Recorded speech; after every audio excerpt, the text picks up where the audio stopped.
Buenas noches, bienvenidos al Criminalista Nocturno.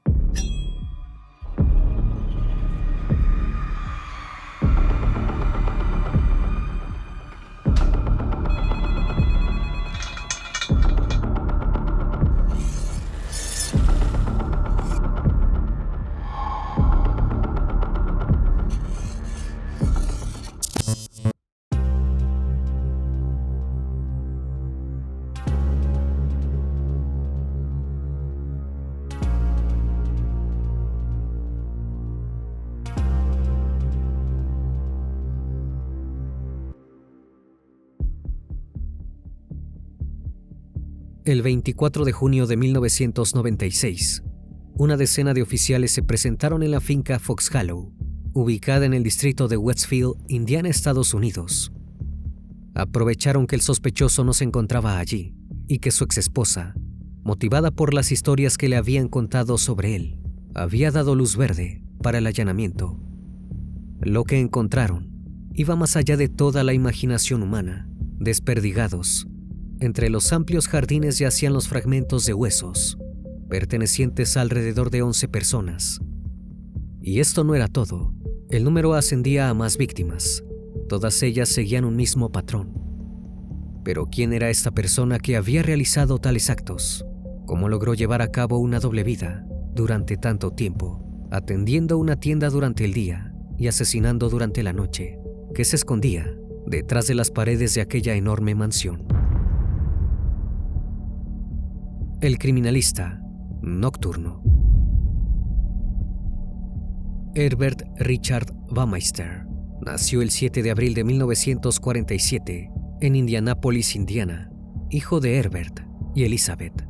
A su nacimiento le siguieron los de su hermana Bárbara y sus hermanos Brad y Richard.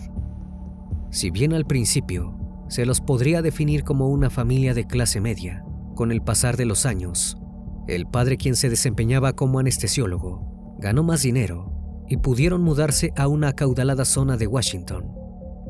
La infancia de Herbert fue relativamente normal, pero no se puede decir lo mismo de su adolescencia. Una mañana, mientras iba camino a la escuela, divisó en la carretera un cuervo sin vida. Lo guardó en su bolsillo y más tarde, mientras la maestra miraba hacia otro lado, lo dejó caer en su escritorio.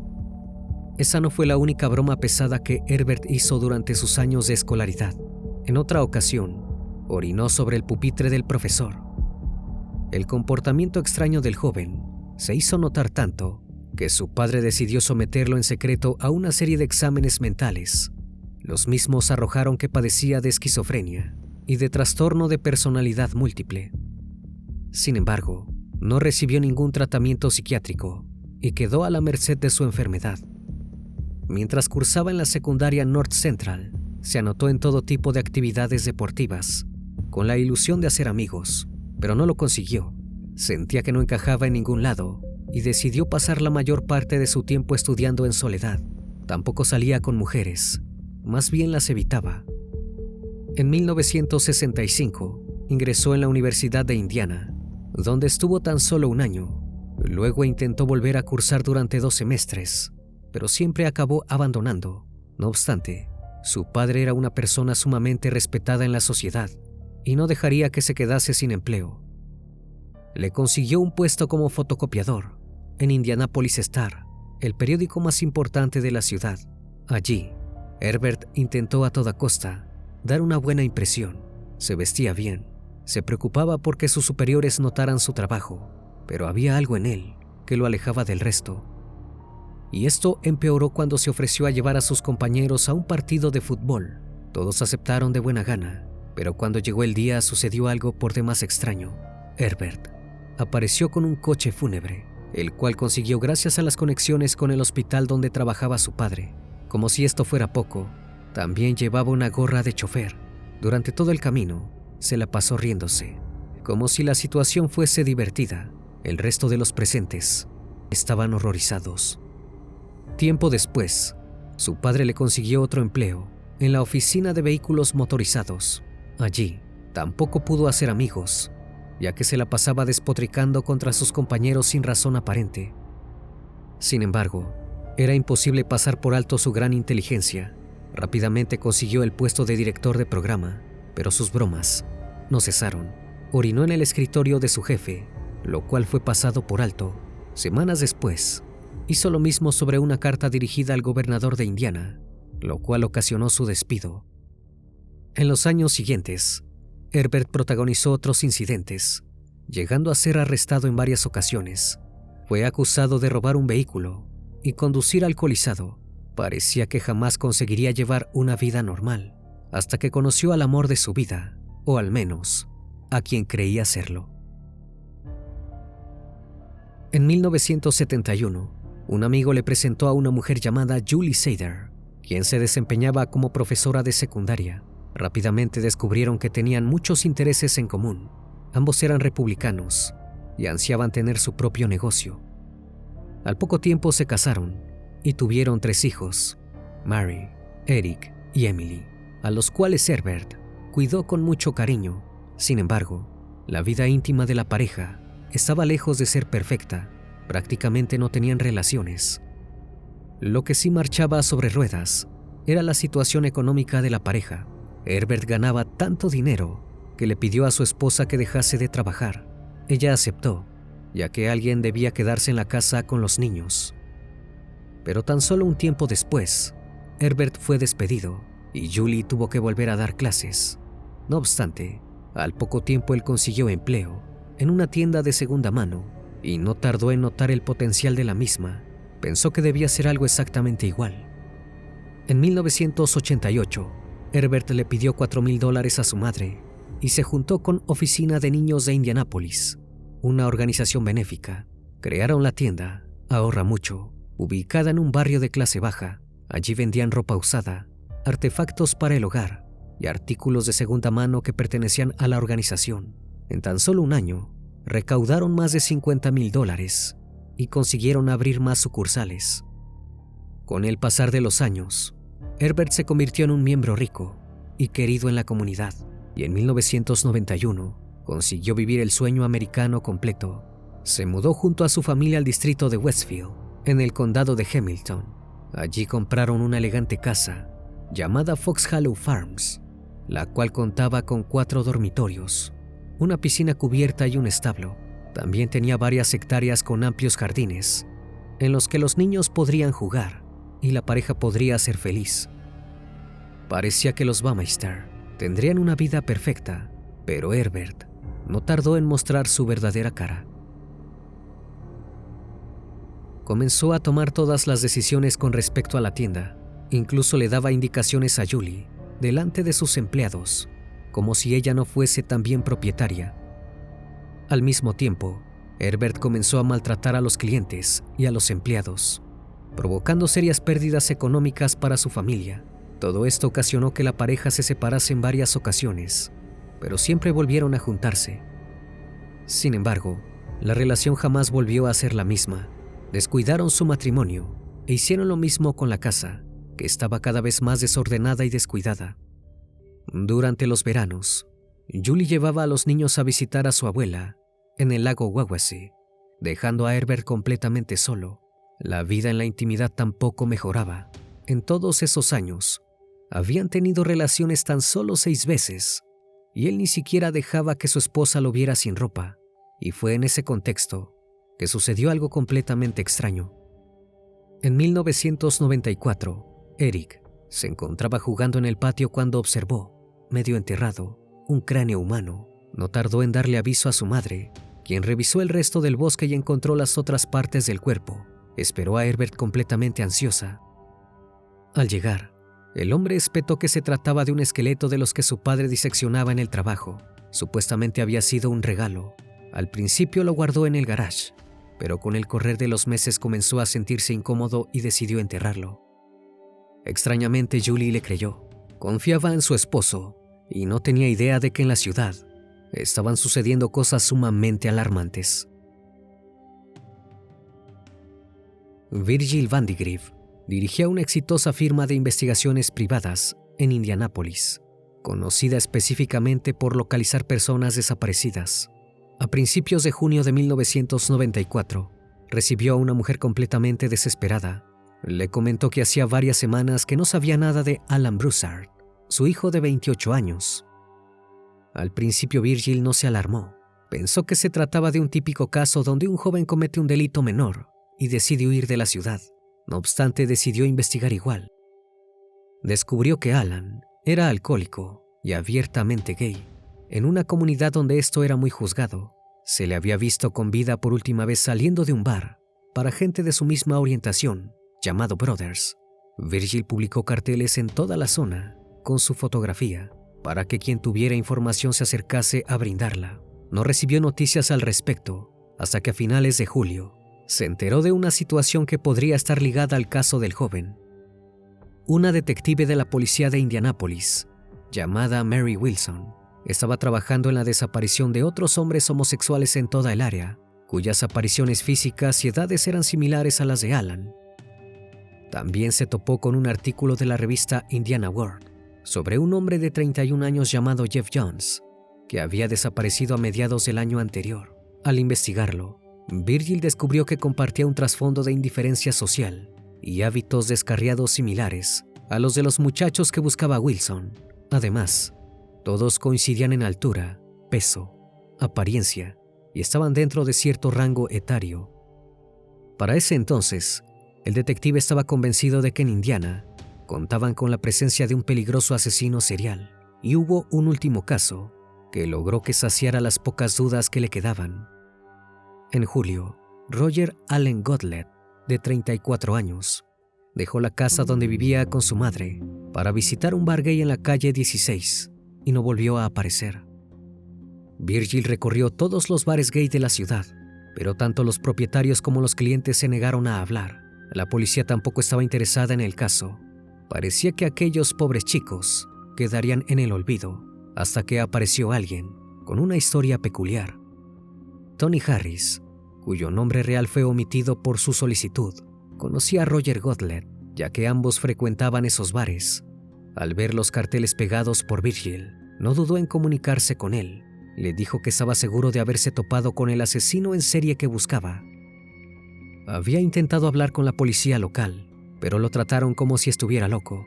El FBI incluso llegó a asegurar que había estado bajo el efecto de las drogas, pero Virgil sí estaba dispuesto a escucharlo. Narró que había conocido al sospechoso en el Club 501, un bar gay local. Si bien ya lo había visto en anteriores ocasiones, no podía recordar su nombre, pero lo reconoció por su físico alto y delgado. Le llamó sumamente la atención cómo miraba el cartel sobre la desaparición de Roger Gottlieb, que colgaba detrás de la barra del bar. En un atisbo de valentía, Tony se presentó ante el hombre. Este le dijo que se llamaba Brian Smart y evadió todo tipo de preguntas sobre Roger. Le contó que era paisajista de Ohio y que actualmente vivía en una casa vacía en las afueras de la ciudad, que estaba preparando para los futuros propietarios. Finalmente, lo invitó a pasar la noche con él. Le prometió un cóctel y le dijo que nadarían en la piscina. Tony aceptó, sabiendo que probablemente se traía otra cosa entre manos. Una vez fuera del bar, subieron al automóvil de Brian, un Buick gris con matrícula de Ohio. Se dirigieron hacia el norte por Meridian Street, y luego las extensiones del centro desaparecieron detrás de ellos, dando lugar a los suburbios. Finalmente salieron de la carretera, en algún lugar después de la calle 121, dieron varias vueltas más, y entraron en un lugar tranquilo, lleno de costosas casas nuevas y granjas de caballos. Cuando llegaron a un terraplén de piedra ajardinado, Brian redujo la velocidad. Tony solo pudo divisar un cartel que decía Farm. La vivienda era enorme y estaba llena de muebles, pero carecía de iluminación. Brian lo llevó hacia el sótano, el cual estaba completamente desordenado, pero esto no fue lo más llamativo, sino el hecho de que había una gran cantidad de maniquís representados en varias posiciones. Ante la sorpresa de Tony, Brian se limitó a decir que a veces se sentía solo y que solo necesitaba compañía. Le ofreció un trago, el cual Tony rechazó, pero sí aceptó ir a la piscina. Una vez allí, agarró una manguera y le comentó que hacía poco había notado que tomar a alguien por el cuello mientras tenían intimidad era algo sumamente genial. «Solo quieres pellizcar estas dos venas», dijo señalando las arterias de su propio cuello, «y es un gran zumbido. Deberías ver cómo se ve alguien cuando lo haces. Sus labios cambian de color.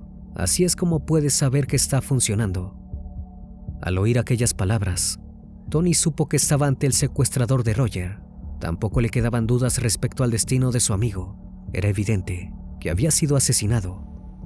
Acto seguido, Brian se quitó la ropa y se acostó en un sofá plegable en un rincón de la habitación y le indicó a Tony que le pasara la manguera por el cuello. Mientras lo hacía, se estimulaba. Cuando le tocó su turno, Tony se asustó tanto que fingió estar desmayado. Brian comenzó a sacudirlo violentamente y logró que se levantara. Le comentó que ya había tenido accidentes haciendo eso y que quería evitar que volviese a ocurrir. Con valentía, Tony le preguntó si eso era lo que le había sucedido a Roger Gottlieb. Sin embargo, no hubo una confesión. Brian se limitó a mirarlo fijamente y a sonreír. Cuando se quedó dormido, Tony inspeccionó el resto de la vivienda. Notó que había juguetes de niño y ropa de mujer. Sus dichos sobre los nuevos propietarios eran una gran mentira, y probablemente su identidad también. Intentó buscar una cartera entre los pantalones de Brian para dar con su documento, pero mientras lo hacía, el asesino despertó. Finalmente Tony consiguió que Brian lo llevase de regreso a la ciudad. Pactaron una cita para la siguiente semana. En el club donde se habían conocido, el plan estaba en marcha. Al escuchar la historia de Tony, Virgil supo que se trataba del hombre que buscaba, pero había un problema. No tenía muy claro dónde estaba ubicada realmente la casa de Brian. Por las instrucciones dadas, supo que el lugar estaba en las afueras del condado de Marion. Podría ser cualquiera de las 100 propiedades de esa zona. Decidieron esperar a la cita pactada. Virgil y Tony estuvieron toda la noche en el bar, pero el sospechoso no apareció y pensaron que jamás darían con su paradero. Mientras tanto, la vida personal de Herbert se iba a pique. Llegaba todos los días a su tienda a cualquier hora, completamente ebrio, gritándole a sus empleados. Así transcurrieron varios meses, hasta que en 1995 volvió a encontrarse con Tony. En esa segunda ocasión, el muchacho apuntó la matrícula del vehículo. Con este nuevo dato, los detectives descubrieron que Brian Smart y Herbert Baumeister eran nada más y nada menos que la misma persona. Pero finalmente, cuando Virgil, Wilson y un grupo de policías se presentaron en la vivienda para realizar el allanamiento, Julie se negó. Herbert le había dicho que lo buscaban por un robo y ella decidió creerle. Los detectives no se rendirían tan fácilmente. Wilson llamó a Julie para hablar de mujer a mujer. Le contó toda la verdad respecto a su marido. Esto despertó el recuerdo de aquel cráneo que su hijo había encontrado en el patio. Después de pensarlo durante mucho tiempo, en junio de 1996, Julie decidió pedir el divorcio y accedió a que inspeccionaran la vivienda. El 24 de junio de ese año, Wilson y otros oficiales se presentaron en la finca Fox Hollow, mientras Herbert no estaba allí. Lo que encontraron iba más allá de todo lo inimaginable. Había una gran cantidad de fragmentos de huesos humanos, esparcidos por todos lados. Los resultados de las investigaciones arrojaron que pertenecían a al menos 11 hombres de contextura similar y que todos habían perecido por estrangulamiento. Se pudo dar con la identidad de 8, Richard Hamilton y Johnny Bayer, de 20 años, Stephen Hell, de 26, Allen Broussard, de 28, Manuel Reséndiz y Jeff Jones, de 31, Roger Gottlieb, de 34 y Mike Kern, de 46. El modus operandi parecía haber sido siempre el mismo. Herbert recogía a los jóvenes para mantener relaciones, luego los asesinaba, quemaba los cuerpos y enterraba los restos. Pero eso no era todo. Los investigadores lograron relacionar los hallazgos con otros decesos de 9 muchachos estrangulados. Sus cuerpos habían sido encontrados a lo largo de la ruta interestatal 70, en Indiana y Ohio, entre Indianápolis y Columbus. Estos casos hasta entonces tenían un único sospechoso sin identificar, el estrangulador de la I-70. Al notar que se trataba de la misma persona, el número de crímenes perpetrados por Herbert ascendía a más de 20. Nuevamente el perfil era el mismo, hombres homosexuales que frecuentaban bares. Parecía imposible que el siniestro hombre hubiese realizado todos esos crímenes mientras vivía con su familia, pero Julie no tardó en dar una respuesta. Relató a las autoridades que su marido realizó hasta 100 viajes a Ohio. Supuestamente eran por negocios. No obstante, con los hallazgos todo cuadraba. Si bien había un culpable, cuyo nombre ya estaba en todos los diarios, no había forma de condenarlo. Para cuando se difundió la noticia del estrangulador de la I-70, Herbert había escapado hacia Canadá. El 3 de julio de 1996, se descubrió su cuerpo dentro de su automóvil en Pinery Park, Ontario. Tenía un tiro en la cabeza y la necropsia confirmó que él mismo se había quitado la vida. Entre sus pertenencias, había una carta de 3 páginas donde explicaba por qué se había quitado la vida. Hizo alusión a problemas económicos y maritales, pero no dijo ni una palabra sobre los restos humanos hallados en su casa. Sus últimas palabras fueron plasmadas en otra nota, donde relataba que se había preparado un sándwich con crema de cacahuate antes de irse a dormir, y en sus minutos finales atinó a pedir perdón. Jamás pudo ser llevado a juicio, y los más de 20 asesinatos que perpetró quedaron completamente impunes. Finalmente consiguió lo que quería, que nadie lo pasara por alto. No existe ni una persona en Estados Unidos que no tiemble al escuchar su nombre. El caso no termina allí. Luego de que los familiares del asesino se mudaron, Fox Hollow Farm no volvió a ser la misma. Todos los propietarios que pasaron por sus puertas aseguran haber vivido experiencias paranormales. Quizás Herbert dejó algo de su mente psicótica, o quizás fue la sugestión de la gente ante los terribles hechos. Una vez más, estimado público, agradezco su compañía. Gracias por brindar un espacio de su tiempo para conocer un caso más de este canal. Si aún no estás suscrito, te hago la cordial invitación a que lo hagas y formes parte de esta gran comunidad. Esto es El Criminalista Nocturno. Hasta la próxima emisión. Buenas noches.